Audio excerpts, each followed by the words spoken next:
Hello दोस्तों, नमस्कार। SM शाना में मैं आपसे बिलम का दिल से बहुत बहुत स्वागत करता हूं। अगर आपने पहली बार विजिट किया है, जरूर चैनल को सब्सक्राइब कर लेना। उसी के साथ साथ फ्री स्टॉक मार्केट क्लासेस इस चैनल को भी जरूर फॉलो कर लेना। इस चैनल का लिंक आपको ऊपर आई बटन पे नीचे डिस्क्रिप्शन में मिल जाएगा, जहाँ आपको शेयर बाजार फ्री ऑफ कॉस्ट सिखाया जाता है। एंड उसी के साथ साथ अगर आपको मार्केट के साथ साथ फाइनेंस भी फ्री ऑफ कॉस्ट सीखना है तो इस चैनल को भी फॉलो कर सकते हो। इसका लिंक भी मैंने ऊपर आई बटन पे नीचे डिस्क्रिप्शन में देके रखा है। सो चले दोस्तों, फिलहाल इस वीडियो को स्टार्ट कर लेते हैं। ठीक है दोस्तों, अभी हम लोग आ चुके हैं बिल्कुल हमारे नॉर्मल स्क्रीन के ऊपर। एंड दोस्तों, इस वीडियो में हम लोग बात करने वाले एक बहुत ही कमाल के सुपर ड्रामे के चलते।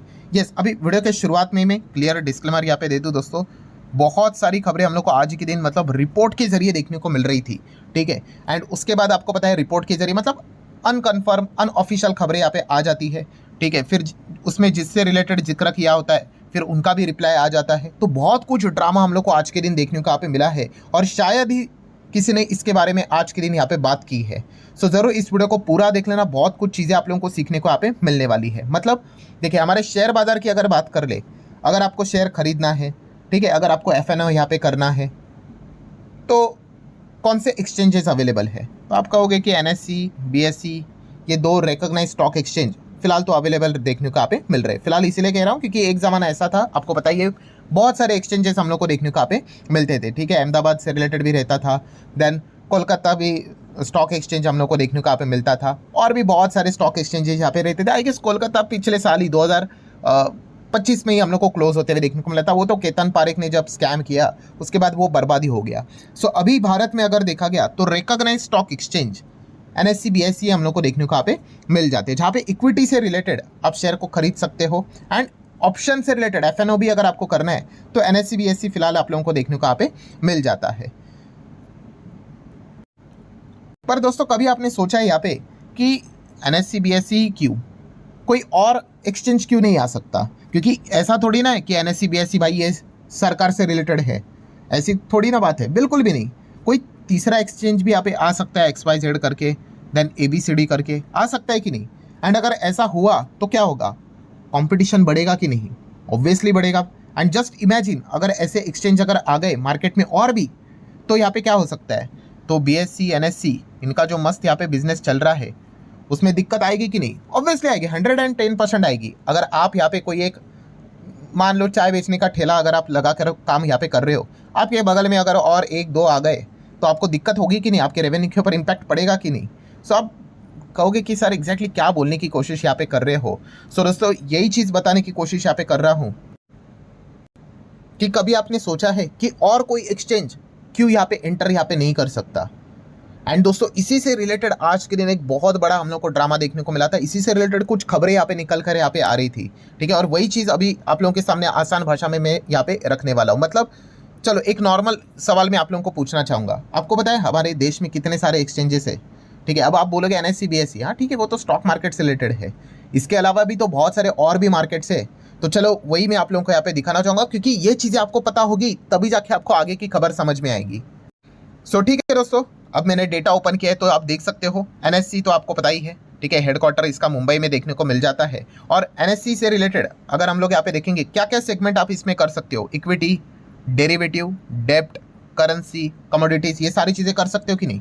सो एनएससी को इससे रिलेटेड परमिशन मतलब लाइसेंस है इनके पास। देन उसके बाद बीएससी सबसे पुराना, आपको पता है इसका भी हेडक्वार्टर मुंबई में देखने को यहाँ पे मिल जाता है। इसमें भी सेम चीज़, इक्विटी, डेरिवेटिव, डेब्ट, करेंसी, कमोडिटीज, EGR, बहुत सारी चीज़ें आप यहाँ पे कर सकते हो।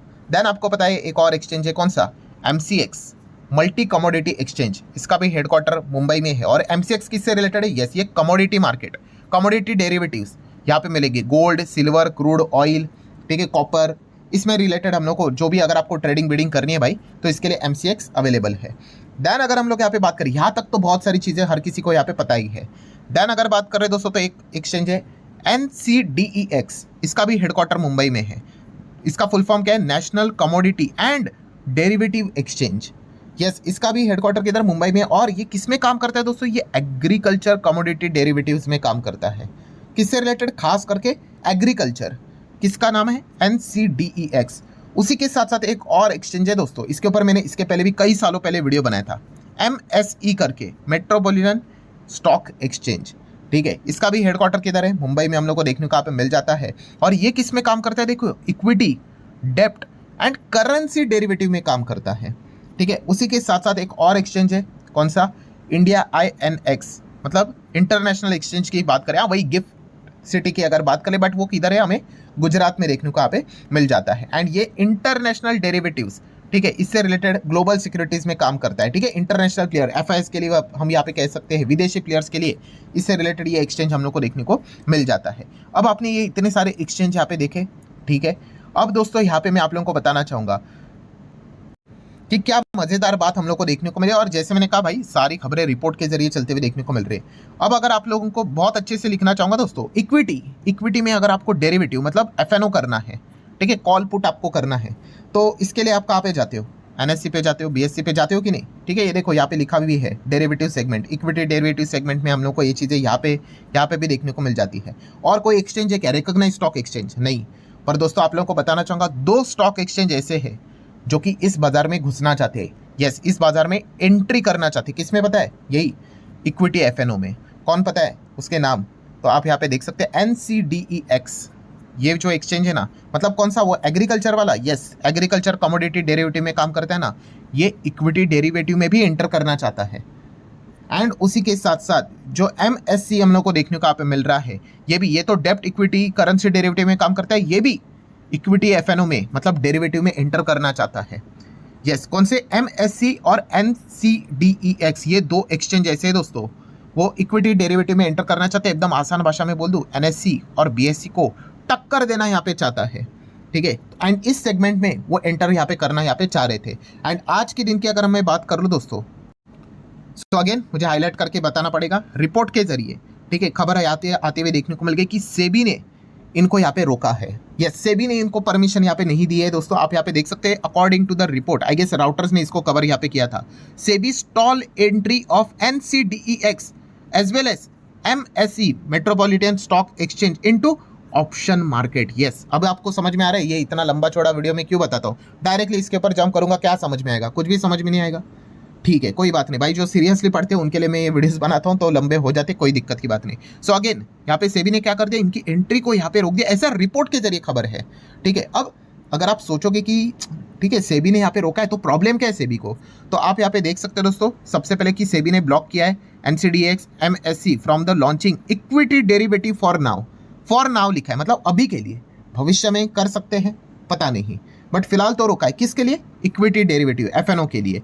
सो रीजन क्या है दोस्तों? तो रीजन आप देख सकते हो, उन्होंने बताया यहाँ पे कि exchanges need liquid cash market and tech upgrade before the derivative approval. मतलब सेबी ये कहने की कोशिश यहाँ पे कर रही है कि भाई आप डायरेक्टली FNO में जो एंट्री करने का सपना देख रहे हो, इससे पहले इंपॉर्टेंट है कि आप कैश मार्केट में जाओ। मतलब ये जो डिलीवरी वाली जो चीज़ें ना, वहाँ पे जाओ एंड अपने जो टेक्नोलॉजी है उसको अपग्रेड करो डेरिवेटिव मार्केट में आने से पहले। अगर वहाँ पे अगर आप अच्छे से काम करोगे, स्ट्रांगली काम करोगे, तो फिर हम आपको इसमें भी एंट्री करने से रिलेटेड परमिशन यहाँ पे दे देंगे। सो ये फिलहाल तो बात यहाँ पे बताई जा रही है। एंड अगर देखा गया दोस्तों, तो NCDEX और MSE इन दोनों ने बहुत बड़ा फंड रेज पिछले साल यहाँ पे किया था अपने टेक्नोलॉजी को इंप्रूव करने के लिए। जैसे कि अगर मैं MCDEX की बात कर लूँ, 770 करोड़ इन्होंने 60 से ज़्यादा इन्वेस्टर से पैसा यहाँ पे उठाया था। ठीक है। इसमें काफ़ी विदेशी प्लेयर भी देखने को मिले थे। एंड अगर MSC की अगर बात कर ले, उसने तो 1200 करोड़ प्राइवेट इक्विटी फर्म से यहाँ पे पैसा उठाया था। बड़े बड़े दिग्गज के नाम देखने को मिलते, इंक्लूडिंग कुछ पॉपुलर ब्रोकर, ग्रो की बात करें, जीरोदा की बात कर ले, इन्होंने भी बहुत बड़ा इन्वेस्टमेंट करके रखा है। ठीक है। क्यों इतना बड़ा इन्वेस्टमेंट? क्योंकि आपको पता है भाई, ये भविष्य में फोकस रखे हुए है कि इक्विटी डेरिवेटिव मार्केट में एंटर यहाँ पे करना है। पर जैसे कि अभी मैंने आपको बताया कि सेबी ने इनको फिलहाल तो यहाँ पे रोका है। और भी रीजन है, कौन सा वाला रीजन? तो आपको पता है भाई कि सेबी कोशिश कर रहा है कि FNO में फिलहाल यहाँ पे क्या चल रहा है, एकदम हायर लेवल पे सट्टेबाजी चल रही है। एंड इसमें 90% रिटेल इन्वेस्टर क्या कर रहा है? पैसे यहाँ पे खोते ही जा रहे हैं। लाख करोड़ से ज़्यादा का नुकसान FNO में देखने को मिल गया। और पैसा कौन कमा रहा है? विदेशी कंपनियां, बड़ी बड़ी कोर्स बेचने वाले भाई, इनको यहाँ पे सपने दिखा रहे। वो तो कोर्स बेच कर भाई अमीर बन गए, और मतलब ट्रेडिंग कोर्स बेचने वाले अमीर बन गए और करने वाले रास्ते पे आ गए। यही चीज़ें हम लोग को देखने को मिल रही है। इसीलिए अब ये रिसेंटली हम लोगों ने देखा कि सरकार ने STT भी FNO को लेकर बढ़ा दिया कि भाई और डिस्करेज किया जाए ट्रेडिंग को। एंड फिलहाल यहाँ पे क्या प्लान चल रहा है? कि जो दो एक्सचेंज है NCDEX और MSC, ठीक है, ये यहाँ पे एंटर करने का विचार यहाँ पे कर रहे हैं। और एंटर करने से होता क्या है दोस्तों, आपको पता है भाई, एंटर करेंगे तो थोड़ी ना आपके पास डायरेक्टली कोई आ जाएगा।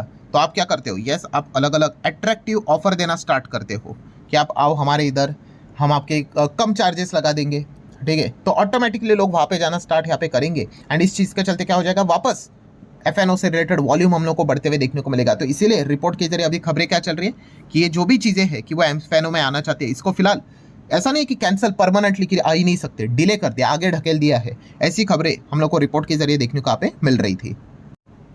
सो ठीक है दोस्तों, अब जैसे ये खबर आ गई उसके 4 घंटे के बाद MSE की ओर से यहाँ पे हम लोग को मतलब जवाब आते हुए देखने को मिला कि MSC ने तो भाई रिजेक्ट कर दिया रिपोर्ट को। उन्होंने बताया कि भाई ये जो क्लेम चल रहा है ना कि सेबी ने हमें एंट्री करने से रिलेटेड रोका है इक्विटी डेरिवेटिव्स में, वो उन्होंने बताया ऐसा कुछ भी नहीं है। इनफैक्ट ये पूरी अफवाह है और ये मिसलीडिंग है। आप देख सकते हो उन्होंने बताया भी है कि किधर, ये देखो राउटर्स की रिपोर्ट जो क्लेम कर रही है कि सेबी ने हमें रोका है डेरिवेटिव एंट्री के लिए, ऐसा कुछ भी नहीं है, ठीक है। कोई रेगुलेटरी बार नहीं है, ये भी पॉइंट फिलहाल तो उन्होंने सामने रखा हुआ है। मतलब किस लेवल का सुपर ड्रामा हम लोग को देखने को मिला है, आप अंदाजा यहाँ पे लगा सकते हो। तो रिपोर्ट के ऊपर रिपोर्ट, मल्टीपल खबरें हम लोग को देखने को यहाँ पे मिली है, ठीक है। बट एक बात तो इससे एक हम लोग को चीज़ पता चलती है, कौन सी, कि NSE और BSE ये जो हम लोग को देखने को यहाँ पे मिल रहे हैं, इनको भविष्य में ये दो बड़े दिग्गज एक्सचेंज जो देखने को यहाँ पे मिल रहे हैं, वो इनके मैदान में उतरने का काम यहाँ पे कर रहे हैं और इनको टक्कर देने का काम यहाँ पे कर रहे हैं, ठीक है। इनको हो सकता है भाई अभी ये अप्रूवल ना मिले, थोड़ी देर बाद अप्रूवल मिल जाए, बट जब अप्रूवल यहाँ पे मिलेगा, मतलब अगर आप सोचोगे व्हाट इफ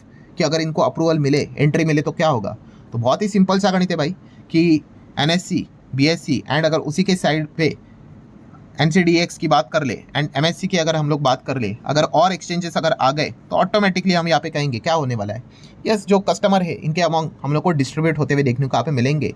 सो इनके लिए तो मतलब NSE BSE के बिजनेस की बात करें, अभी देखो NSE तो अभी तक बाजार में लिस्ट तो नहीं हुआ है, प्लान कर रहे हैं IPO लेकर आएंगे, BSE तो लिस्टेड है, ठीक है, तो इनको तो दिक्कत यहाँ पे जरूर होगी। सो लेट्स सी, अब ये कब होगा वो देखने वाली बात है, बट पूरा जो ड्रामा था वो आसान भाषा में मैंने आप लोगों को यहाँ पे सिखा के रखा हुआ है। करंट स्टेटस क्या है, करंट स्टेटस तो यही है भाई कि फिलहाल यही दोनों के पास इक्विटी डेरिवेटिव का लाइसेंस है, यही कंटिन्यू यहाँ पे करेंगे।